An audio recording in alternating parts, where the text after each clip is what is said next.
السلام علیکم دوستو، امید ہے آپ سب خیریت سے ہوں گے۔ آج کی ویڈیو شروع کرنے سے پہلے اس چینل کو لائک، شیئر، سبسکرائب اور بیل آئیکن دبانا مت بھولیے گا۔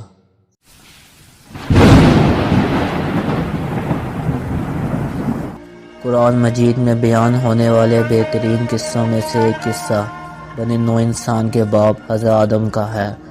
آپ اللہ تعالیٰ کے پہلے نبی ہے۔ آپ کا قصہ قرآن مجید کی مختلف صورتوں میں متعدد بار بیان ہوا۔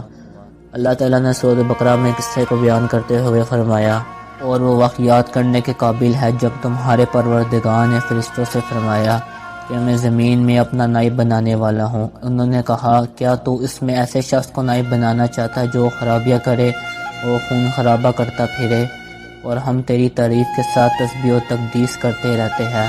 اللہ تعالیٰ نے فرمایا، میں وہ باتیں جانتا ہوں جو تم نہیں جانتے۔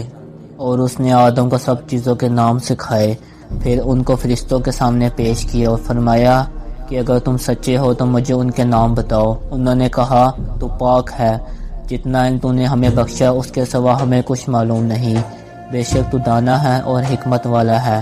تب اللہ نے آدم کو حکم دیا، آدم تم ان کو ان چیزوں کے نام بتاؤ۔ جب انہوں نے ان کے نام بتائے تو اللہ تعالیٰ نے فرشتوں سے فرمایا، کیوں میں نے تم سے نہیں کہا تھا کہ میں آسمان و زمین کی سب پوشیدہ باتیں جانتا ہوں، اور جو تم ظاہر کرتے ہو اور جو تم پوشیدہ رکھتے ہو سب مجھ کو معلوم ہے۔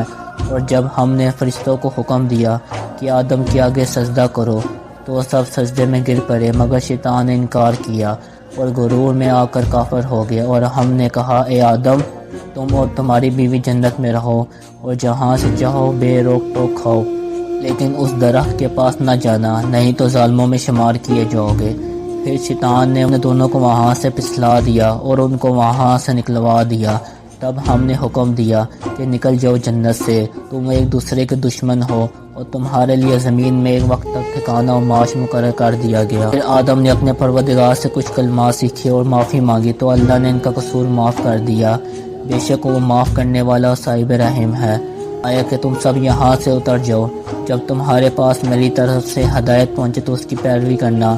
اور پھر اللہ نے فرمایا، جنہوں نے میری ہدایت کی پیروی کی ان کو نہ کچھ خوف ہوگا اور نہ وہ غمناک ہوگے، اور جنہوں نے اس کو قبول نہ کیا اور ہماری آیتوں کو جھٹلایا وہ دوزخ میں جانے والے ہیں اور ہمیشہ اس میں رہیں گے۔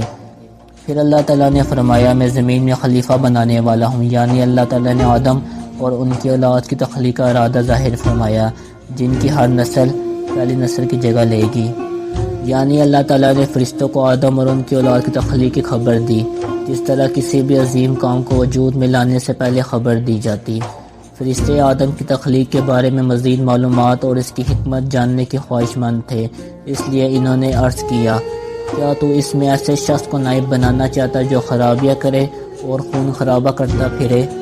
معزز ناظرین، اس سوال کا مقصد نہ تو اللہ پر اعتراض کرنا تھا، نہ بنی آدم کے مقام مرتبے کا انکار مقصود تھا، اور نہ انہیں انسانوں سے حسد تھا، جیسے کہ بعض لوگوں کو غلط فہمی ہوئی ہے، کہ بلکہ اس سوال کا مقصد محض اس کی حکمت معلوم کرنا اور مزید معلومات حاصل کرنا تھا۔ ایک جگہ قتادہ رحمۃ اللہ علیہ نے فرمایا، فرشتوں کو معلوم تھا کہ یہ صورتحال پیش آنے والی ہے، کیونکہ انہوں نے آدم سے پہلے زمین میں آباد ہونے والی مخلوقات مثلاً جنات کے حالات دیکھے تھے۔ حضرت عبداللہ بن عباس نے فرمایا، جن آدم سے تقریباً 2000 سال پہلے زمین پر آباد تھے، انہوں نے قتل و غارت کی تو اللہ تعالیٰ نے فرشتوں کا لشکر بھیجا، جنہوں نے ان فسادی جنوں کو سمندروں کے دور دراز جزیروں کی طرف ڈھکیل دیا، اور اس تجربے کے پیش نظر انہوں نے کہا، اور ہم تیری تسبیح حمد اور پاکیزگی بیان کرتے ہیں، اس کا مطلب یہ ہے کہ ہم ہمیشہ تیری عبادت کرتے ہیں، ہم میں سے کوئی بھی تیری نافرمانی نہیں کرتا۔ پھر فرشتوں نے کہا، اگر انسان کی تخلیق کا مقصد یہ ہے کہ وہ تیری عبادت کرے تو ہم موجود ہیں جو دن رات کسی کو تاہی یا اکتاہٹ کے بغیر تیری عبادت میں مشغول رہتے ہیں۔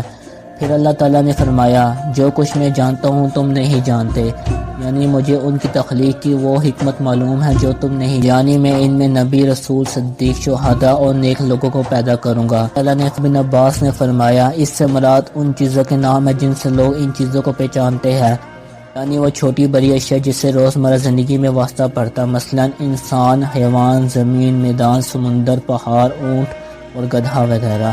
حضرت ابن عباس نے فرمایا اللہ نے انہیں رکابی اور ہنڈیا کا نام بھی سکھایا۔ جب اللہ تعالیٰ نے حضرت آدم کی تخلیق کا ارادہ فرمایا تو فرشتوں نے کہا اللہ تعالیٰ جو مخلوق بھی پیدا فرمائے گا ہمارے پاس اس سے زیادہ علم ہوگا، چنانچہ ان کا امتحان لیا گیا۔ فرشتوں نے کہا اے اللہ تیری ذات پاک ہے، ہمیں تو صرف اتنا علم ہے جتنا تو نے ہمیں سکھا رکھا ہے، تو ہی پورے علم و حکمت کا مالک ہے۔ جیسا کہ دوسرے مقام پر ارشاد ہے وہ اس کے علم میں سے کچھ بھی حاصل نہیں کر سکتے مگر جو وہ خود دینا چاہے۔ اس کا ایک دوستو اسی طرح فرمان الہی سے بھی معلوم ہوتا ہے کہ ظاہر و پوشیدہ کا علم صرف اللہ ہی کو ہے۔ پھر اللہ تعالیٰ نے آدم کو حکم دیا کہ تم ان کو ان چیزوں کے نام بتاؤ۔ آدم نے ان کو ان کے نام بتائے تو اللہ تعالیٰ نے فرشتوں سے فرمایا کیوں؟ میں نے تم سے نہیں کہا تھا کہ میں آسمان و زمین کے سب پوشیدہ باتیں جانتا ہوں؟ کرتے ہو کے مطابق فرشتوں کا یہ کہنا ہے کیا تو زمین میں وہ مخلوق پیدا کرے گا جو اس میں فساد کرے؟ اس سے مراد ابلیس کا اپنے دل میں تکبر کا جذبہ رکھنا اور آدم سے افضل ہونے کا خیال ہے۔